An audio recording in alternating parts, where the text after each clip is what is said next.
we are going to do question number 5 of exercise 11.3. Daniel is painting the walls and ceiling of a cuboidal hall with a length, breadth and height of 15 meter, 10 meter and 7 meter respectively. From each can of paint 100 meter square of area is painted. How many cans of paint will she need to paint the room? So Daniel is painting a hall which is in the form of a cuboid. So she needs to paint wall and ceiling. So ये जो walls हैं ये कौन सा area हुआ, ये वाला area, और सीलिंग ऊपर वाला एरिया, ठीक है।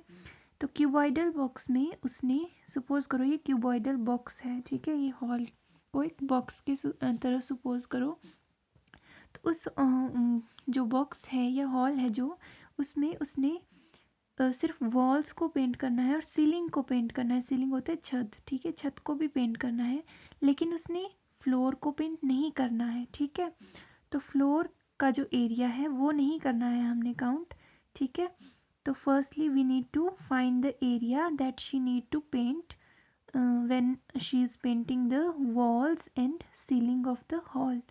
Length of cuboidal hall is 15 meter, breadth is 10 meter and height is 7 meter. Okay, सो अब हमने फॉर्मूलाज दो पढ़े हैं, एक तो लेटरल सरफेस एरिया और एक total surface area. Lateral surface area में हम सिर्फ वॉल्स का एरिया निकालते हैं, ठीक है, चाहे वो बॉक्स हो चाहे वो हॉल हो, ठीक है। लेकिन जो टोटल सरफेस एरिया होता है उसमें हम पूरे बॉक्स का एरिया निकालते हैं along with ceiling and base, ठीक है, मतलब उसके अप सरफेस और डाउन सरफेस के साथ साथ वॉल्स का भी, ठीक है। लेकिन यहाँ पे हमें क्या करना है, बेस का नहीं करना है काउंट, तो हम क्या करेंगे, हम टोटल सरफेस एरिया ही वैल्यू पुट करेंगे, ठीक है। लेकिन इसमें तो हमने ये भी काउंट कर लिया होगा जो बेस का एरिया है ना, तो इसको हम बाद में क्या कर देंगे, सब्ट्रैक्ट कर देंगे। तो हमारे पास क्या आ जाएगा, area of hall without bottom, ठीक है, मतलब वॉल्स को और सीलिंग को काउंट करके, ठीक है, हमारे पास एरिया आ जाएगा। टोटल सरफेस एरिया क्या होता है, 2 into length into breadth plus breadth into height plus height into length, ठीक है।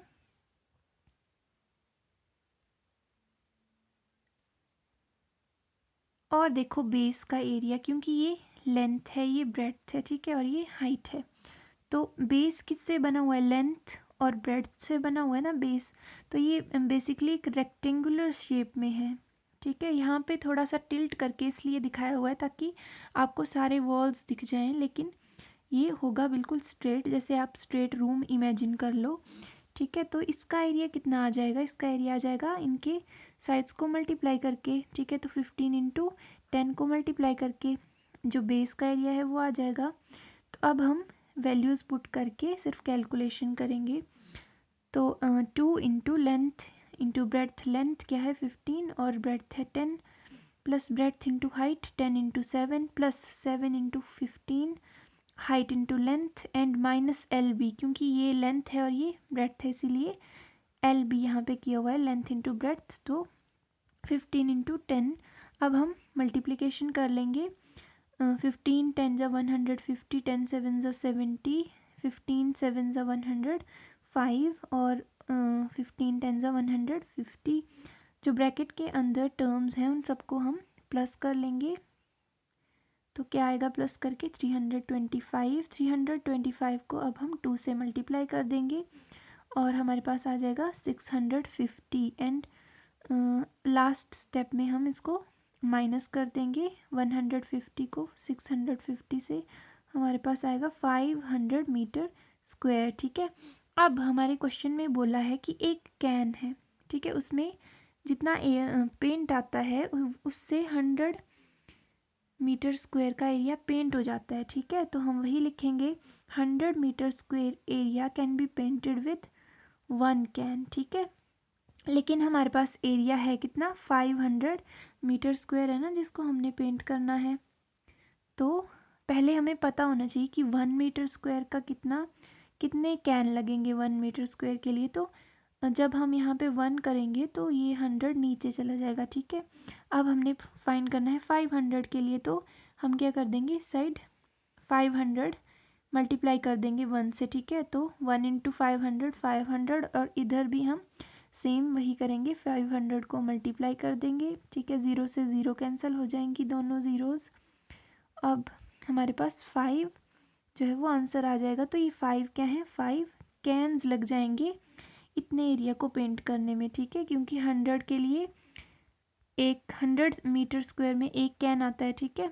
मतलब 1 कैन से हम इतना एरिया पेंट कर पाते हैं। तो 500 को हम 5 टाइम्स 5 कैन्स अगर हम लें तो हमारे पास 500 मीटर स्क्वायर का एरिया जो है वो पेंट हो जाएगा। Next question is describe how the two figures at the right are alike and how they are different.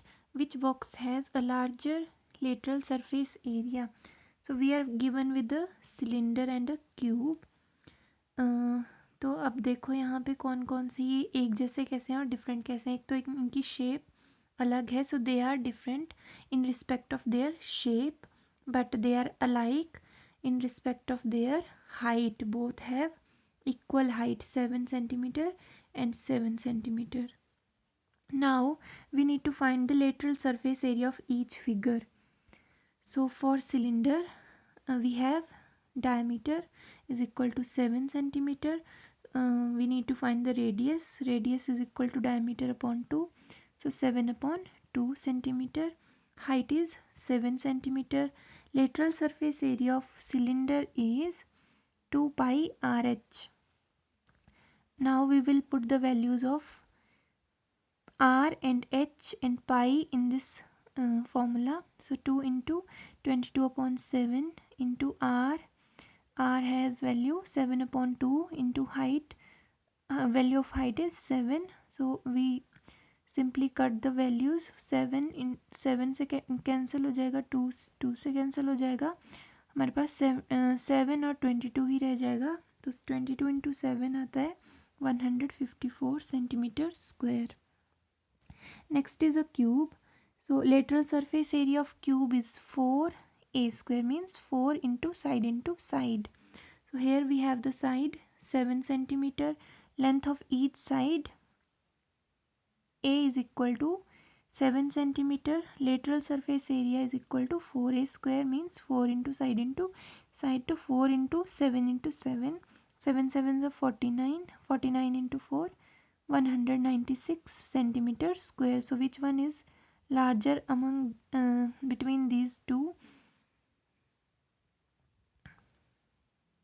This one is larger, 196 centimeter square. So cube has larger lateral surface area. Next question is, a closed cylindrical tank of radius 7 meter and height 3 meter is made from a sheet of metal. How much sheets of metal is required? So यहाँ पे ये थोड़ा सा mistake है, यहाँ पे much होगा, ठीक है। how many के प्लेस पे how much होगा, ठीक है। how much sheet of metal is required to make this closed cylindrical tank? तो हमें पता है सिलेंडर कैसा होता है, इस तरह की उसकी शेप होती है, ठीक है। लेकिन अब क्लोज्ड है, ठीक है, तो मतलब हमने उसका वॉल्स भी बनानी है और बेस भी बनाना है, टॉप सरफेस भी बनाना है और बेस भी बनाना है, ठीक है। तो हमें क्या फाइंड करना पड़ेगा, total surface area of cylinder, ठीक है। तो we are given with height which is 7 metre and radius which is 7 meter and height 3 meter, and now we will find area of metal sheet required to make this, ठीक है, make this cylindrical tank. So we will put the formula of total surface area of cylinder, because क्योंकि इन्होंने बोला है कि आपने closed cylindrical tank बनाना है, तो उसमें आपने उसका बेस भी बनाना है और उसका टॉप भी बनाना है, वॉल्स तो बनानी है ही, ठीक है। तो हमें टोटल सरफेस एरिया का फॉर्मूला इसीलिए पुट करना पड़ा। अब हमने यहाँ पे वैल्यूज़ पुट कर देनी है 2 pi R, means 2 into pi की वैल्यू 22/7, आर की वैल्यू 7 है, into R plus H, R की वैल्यू क्या है 7, एच की वैल्यू 3 है, ठीक है।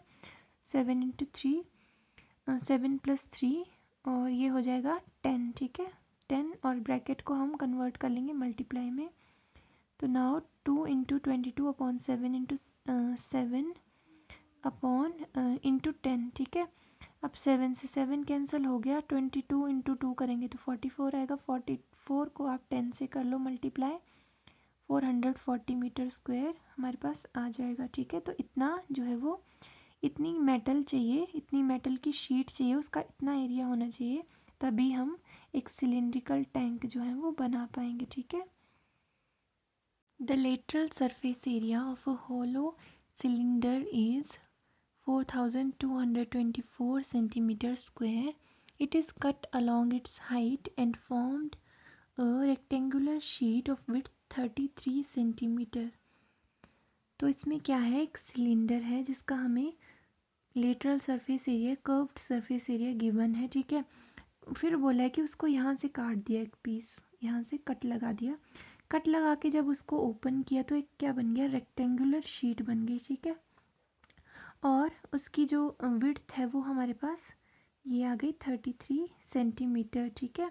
अब देखो, जब ये एक सिलेंडर था तो यहाँ पे एक सर्कल बन रहा था, ठीक है। और ये सर्कल बाद में खुला तो ये बन गया एक रेक्टेंगल की एक साइड बन गई, ठीक है। तो ये जो सर्कल है इसकी आउटलाइन को क्या बोलते हैं हम, सरकमफ्रेंस। तो ये सरकमफ्रेंस कितना बन गया, 33 सेंटीमीटर, ठीक है। तो हमें यहाँ से फर्स्ट चीज़ जो पता चल गई वो क्या है, विड्थ ऑफ रेक्टेंगुलर शीट जो है वो होगी सरकमफ्रेंस ऑफ सिलेंडर। सिलेंडर का जो सरफेस है इसका सरकमफ्रेंस कितना होगा, ये होगा जितना सर्कल का होता है 33 is equal to 2 pi R. 2 pi R क्या है, इस सर्कल का सरकमफ्रेंस, ठीक है। यहाँ पे एक सर्कुलर इसका बेस है। तो अब हम यहाँ से r की वैल्यू फाइंड कर सकते हैं। 33 is equal to 2 into 22 upon 7 into R. 7 को हम इस साइड शिफ्ट करेंगे तो ये मल्टीप्लाई हो जाएगा। फिर हमें क्योंकि r की वैल्यू फाइंड करनी है इसलिए हम इक्वेशन को रिवर्स कर देंगे, ठीक है।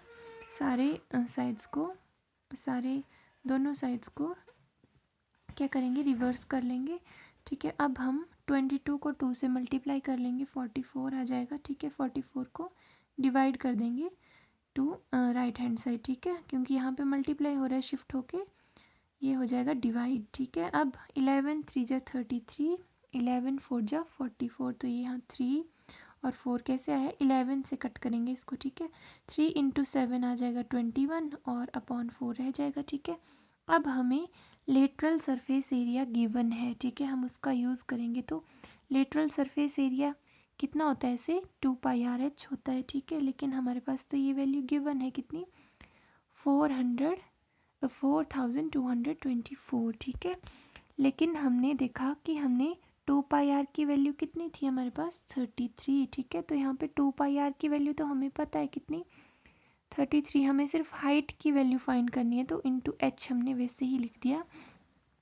अब 4224 के ये इक्वल है, क्योंकि ये गिवन है हमारे पास लेटरल सरफेस एरिया। हाइट की वैल्यू निकालने के लिए 33 को हम शिफ्ट करेंगे तो ये डिवाइड कर जाएगा, ठीक है। Then we will divide it with 4224। तो 30 सबसे पहले हम 11 से करेंगे, 11 3 जा 33, 11 3 जा 33, 9 रिमाइंडर रह जाएगा, 92 बनेगा। 92 को अब हम 8 से करेंगे, 11 8 जा 88, 4 रह जाएगा, तो 11 4 जा 44, ठीक है। 384 384 हमारे पास आ गया। इसको हम 3 से करेंगे तो हमारे पास 128 सेंटीमीटर आ जाएगा, ठीक है। अब हमने पेरीमीटर कैलकुलेट करना है एंड में। पेरीमीटर क्या होता है, किसी रेक्टेंगल का, ये रेक्टेंगुलर शेप में बन रहा है ना, जो इसमें ये लेंथ होगी ये ब्रेड्थ होगी, ठीक है। तो 2 into L plus B, L क्या आ गया हमारे पास, एल जो है वही हमारी हाइट है, ठीक है। क्योंकि ये वाली जो क्रॉस सेक्शन है इसने तो हमें ये वाली साइड दे दी, लेकिन हाइट तो ये वाली मिलेगी ना हमें, जो हमारे पास कितनी आई 128, ठीक है। तो 2 इंटू 128 प्लस 33, ठीक है। अब इनको हम प्लस कर देंगे तो क्या आएगा हमारे पास 161, इसको 2 से मल्टीप्लाई करके हमारे पास आ जाएगा 322 centimetre. Next is a road roller takes 750 complete revolutions to move once over to level a road. Find the area of the road if the diameter of a road roller is 84 centimeter and length is 1 meter.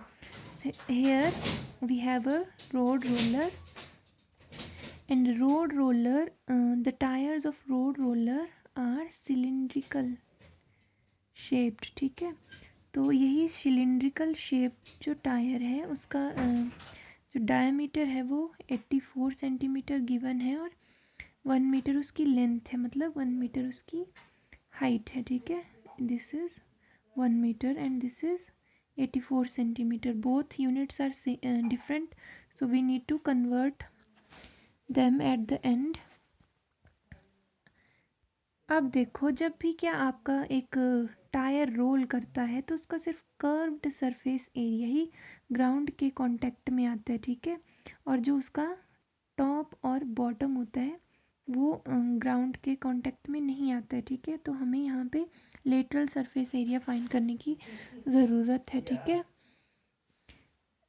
Diameter of road roller is given 84 centimetre. Now we need to find the radius.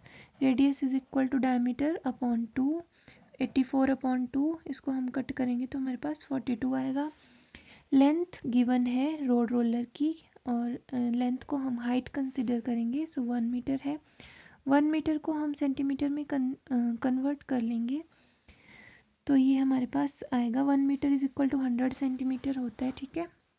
Lateral surface area of road roller is equal to 2 pi RH, 2 into 22 upon 7 into pi की value 22 upon 7 कर दी है put, into R की value 42, H की value 100, ठीक है। अब हमने 7 से कट कर दिया इसको, 7 6 42 और बाकी जो टर्म्स हैं उनको मल्टीप्लाई करके हमारे पास आएगा 26,400 सेंटीमीटर स्क्वायर। अब देखो ये एरिया है जो उसने जो टायर होगा रोड रोलर का, ठीक है, उसने एक बार घूम के एक रिवॉल्यूशन लेके कंप्लीट कर दिया, ठीक है। तो अब हमने 750 रिवॉल्यूशंस का एरिया कैलकुलेट करना है। Area covered in 1 revolution is equal to this much and area covered in 750 revolution is equal to, इस एरिया को हम कर देंगे 750 से मल्टीप्लाई, हमारे पास आएगा 1,98,00,000 सेंटीमीटर स्क्वायर। अब हम इसको मीटर स्क्वायर में कन्वर्ट करेंगे तो 1 सेंटीमीटर में कितने होते हैं मीटर, 1/100, और अगर हम 1 सेंटीमीटर स्क्वायर करें तो होते हैं 1/10,000 मीटर स्क्वायर। तो हम इसको 10,000 से डिवाइड कर देंगे तो यहाँ पे 4 ज़ीरोस कैंसिल हो जाएंगे और हमारे पास 1980 मीटर स्क्वायर जो है एरिया कवर्ड इन 700 रिवॉल्यूशंस आ जाएगा। Next question is a company packages its milk powder in a cylindrical container whose base has a diameter of 14 centimeter and height 20 centimeter. The company places a label around the surface of the container as shown in figure. If the label is placed 2 centimeter from top and bottom, what is the area of label? Here we have the container which is in the form of cylindrical cylinder and the company of milk company है ये, milk powder company, उसने अपना label यहाँ पे place किया हुआ है, ठीक है, मतलब इसके ऊपर चिपकाया हुआ है, ठीक है। तो इस लेबल का हमने एरिया फाइंड करना है। तो ये लेबल जो है एरिया जो है वो इसने वॉल्स पे कवर किया है, सिर्फ इसकी वॉल पे, ठीक है। तो हमें लेटरल सरफेस एरिया फाइंड करना पड़ेगा। उसके लिए हमें डायमीटर गिवन है इसका और इसकी हाइट तो हमें पता ही नहीं है, लेकिन देखो यहाँ पे टोटल हाइट हमें पता है 20। अब बोला है कि ये जो लेवल है ये कब कहाँ चिपकाया हुआ है, 2 सेंटीमीटर नीचे से भी छोड़ देना है हमने और ऊपर से भी छोड़ देना है, ठीक है। तो मतलब 20 में से आपने 2 यहाँ से भी कम कर देना है और 2 यहाँ से भी कम कर देना है, तो ये इसकी हाइट आ जाएगी, ठीक है। अब डायमीटर हमारे पास 14 है, रेडियस कितना आएगा 14/2, तो 7 आ जाएगा, 2 7 ज़ा 14। अब हाइट हम कैसे फाइंड करेंगे, हाइट क्या है इसकी, सिलिंड्रिकल लेवल है ये 20 पूरी हाइट है इस पूरे वेसल की, ठीक है, ये कंटेनर की, और 2 यहाँ से भी छोड़ देना है तो 20 - 2 और 2 नीचे से भी छोड़ देना है तो 2 एक बार फिर से minus, 20 - 2 18, 18 - 2 16। Okay, now surface area of cylindrical level. अब हमने इस लेवल का सिर्फ क्या फाइंड करना है, लेटरल सरफेस एरिया, क्योंकि ये सिर्फ इसके अराउंड चिपका हुआ है, ठीक है, ऊपर नहीं है ना ही नीचे है, ठीक है। तो 2πRH वो होता है लेटरल सरफेस एरिया। 2 × 22/7 × 7 × 16, सो 7 से 7 cancel, 22 × 2 44, 44 × 16 is equal to 704 centimetre square. तो ये इस लेवल का सरफेस एरिया हमारे पास आ गया।